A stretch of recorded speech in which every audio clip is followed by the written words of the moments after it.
विलंब से कार्रवाई हुई है। बहुत धन्यवाद रमाकांत आपका, आपके साथ जो लोग जुड़े उनका भी धन्यवाद, जो सबसे बड़े मंच पर उन्होंने अपनी बात रखी। अब जरा पवित्रता में गंदगी की चर्चा कर ली जाए। गरियाबंद में राजिम त्रिवेणी संगम का अस्तित्व खतरे में है। महानदी में कचरे का अंबार लग गया है। वही है महानदी जो राज्य गीत में शामिल है, अरपा पैरी के धार महानदी है अपार।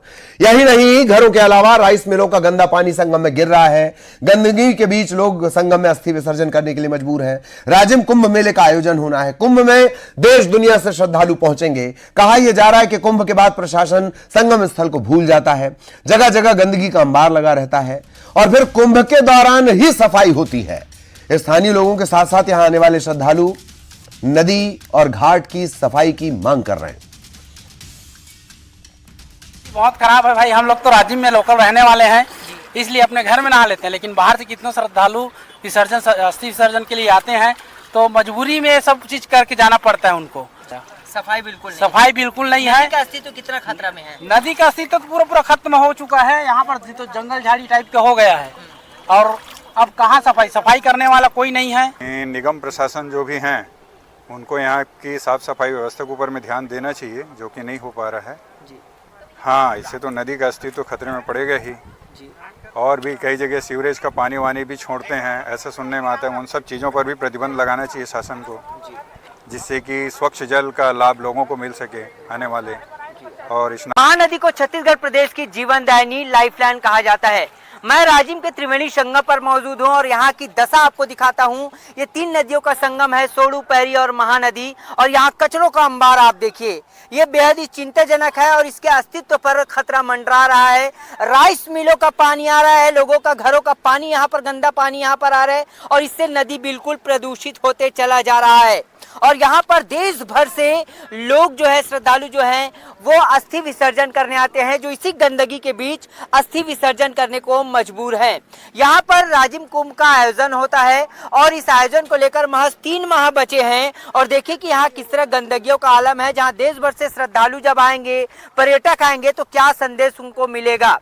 और कहा जाए तो अधिकारी राजिम कुंभ के बाद इस ओर मुड़कर नहीं देखते, सफाई के लिए कोई रास्ता नहीं निकालते। नतीजा यह है कि तमाम जो आप नदी देख रहे हैं, यहाँ पर बड़े बड़े झाड़ हो गए हैं और नदी कम नजर आ रहा है, देखिए। और यहाँ पर काफी ज्यादा गंदगी है। कुंभ स्थल में अगर देखें तो कुंभ स्थल में भी काफी ज्यादा गंदगी पसरा हुआ है। यहाँ पर आए लोगों का कहना है कि अगर यहाँ पर सफाई नहीं किया गया तो ये और भी बहुत ही बुरी स्थिति में चला जाएगा। लोग तो ये कह रहे हैं कि सफाई होना चाहिए, वो गंदगी में ही अस्थि विसर्जन करते हैं और इस नदी की अस्तित्व को लेकर वो चिंता जाहिर कर रहे हैं और चिंता बिल्कुल करना चाहिए, क्योंकि ये प्रदेश की लाइफलाइन है, जीवनदायिनी है। सीधे गरियाबंद हम आपको ले आए हैं। शेख इमरान, कैसे हो गंदगी का समाधान? जी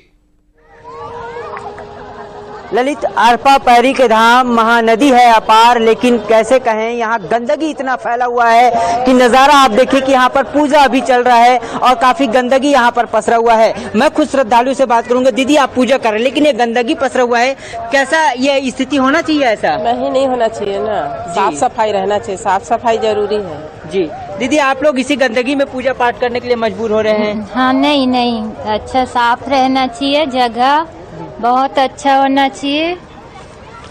और यहाँ अस्थि विसर्जन करने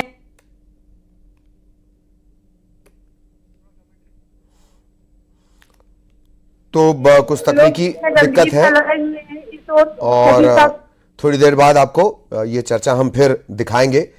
महानदी में कचरे का अंबार और उसे लेकर ये सारी चर्चा जो इस वक्त चल रही है, श्रद्धालु भी मौजूद हैं, उनसे शेख इमरान चर्चा भी कर रहे थे। क्या स्थितियां हैं घाटों पर? के बाद फिर अपना जो पूजा पाठ है वो करते हैं जी।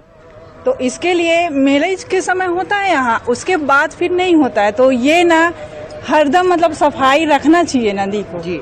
मेले के समय तो अधिकारी आते हैं, उसके बाद भूल जाते हैं सफाई करना। हाँ, ये तो सफाई समय समय पे होना चाहिए और सरकार से ज़्यादा मैं आम पब्लिकों से भी ये कहना चाहूँगा कि हकीकत में हम इसको आस्था का केंद्र बनाएं, अनास्था का केंद्र नहीं। आस्था केवल भाव से है और आस्था इस बात पर साबित नहीं होता कि हम यहाँ पर लाके विसर्जन करें फूल को, गंदगी को, तो आप ये लोग सही से नहीं जानना है। चाहूंगा, सफाई होना चाहिए ना? जी जी सफाई जिम्मेदारों को जागना चाहिए। बिल्कुल होना चाहिए सफाई। ये हमारा आस्था का केंद्र है। बिल्कुल बिल्कुल देखिए बिल्कुल आस्था का केंद्र है ललित, और यहाँ पर पूजा पाठ यहाँ पर हो रहे हैं। देखिए कि किस तरह यहाँ पर पूजा कर रहे हैं, और गंदगी देखिए कैसे इस पूरे नदी में जो त्रिवेणी संगम है, सोड़ू पैरी महानदी का ये संगम है, और यहाँ गंदगी पसरा हुआ है। लोगों का ये कहना है, श्रद्धालुओं का कहना है कि जब देश भर से लोग अस्थि विसर्जन के लिए यहाँ आते हैं तो यहाँ कचरों का अंबार देखते हैं, जो बिल्कुल उन्हें ठीक नहीं लगता, और जिम्मेदार जो है वो कुंभकर्णी नींद में सोए रहते हैं। नतीजा यह है कि आज भी त्रिवेणी संगम का स्थिति आप देखिए, इसके अस्तित्व पर बड़ा असर पड़ा है, और इसके अस्तित्व पर जो बड़ा असर पड़ा है, निश्चित तौर पर यह कहें कि राजिम कुंभ मेले का आयोजन होने के बाद अधिकारी इस ओर मुड़ कर नहीं देखते। यही वजह है कि इस पूरे जो नदी संगम है यहाँ कचरों का अंबार फैला रहता है। जी ललित। बिल्कुल बिल्कुल बिल्कुल। तो विस्तार से आप देख रहे थे, चर्चा भी आपने देखी, और शुरुआत यही हुई थी, अरपा पैरी के धार महानदी है अपार, जय हो छत्तीसगढ़ मैया, जय करवानी है, इसका ध्यान रखिएगा। बहुत शुक्रिया शेख इमरान हमारे साथ जुड़ने के लिए। जो लोग जुड़े उन्होंने भी अपनी बात रखी। अगली खबर, बिलासपुर की रहने वाली पर्वतारोही निशा यादव का किलिमंजारो फतह करने का सपना पूरा होगा। सीएम विष्णुदेव साय ने निशा को फोन किया, यह भी कहा कि हम तुम्हारा